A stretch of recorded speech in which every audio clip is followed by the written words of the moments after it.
করেছিলাম।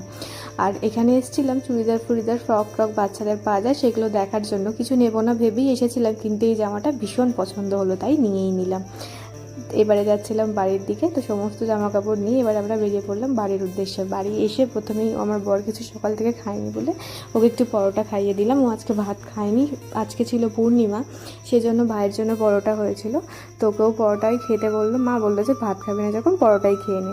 তারপরে গেছিলাম স্নান টান করে জামা কাপড় মিলে দিলাম, আর কিছু জামা কাপড় যেগুলো সকালে মিলে দিয়েছিলাম সেগুলো শুকিয়ে যাওয়ার পরে এগুলো এখন ভাঁজ করে রাখছিলাম। তারপরে বিকালবেলা একটু শুয়েও ছিলাম, মানে সারা দুপুরটা শোয়ার পরে সন্ধ্যাবেলা উঠে এবার একটু মুড়ি খাচ্ছিলাম। খুব খিদে পেয়েছিল যেহেতু একটু চপ মুড়ি চানাচুর দিয়ে মেখেছিলাম, সেটাই খেলাম। তারপরে গেছিলাম সন্ধ্যের রান্না করার জন্য।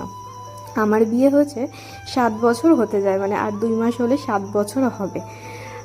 তোমরা এবার হিসাব করে নাও, আগেই তো বলেছিলাম আমার বয়স কত, আর আমার 7 বছর হচ্ছে বিয়ে হয়েছে, তাহলে আমি কত বছর বয়সে বিয়ে করেছি সেটা তোমরাই হিসাব করে নাও।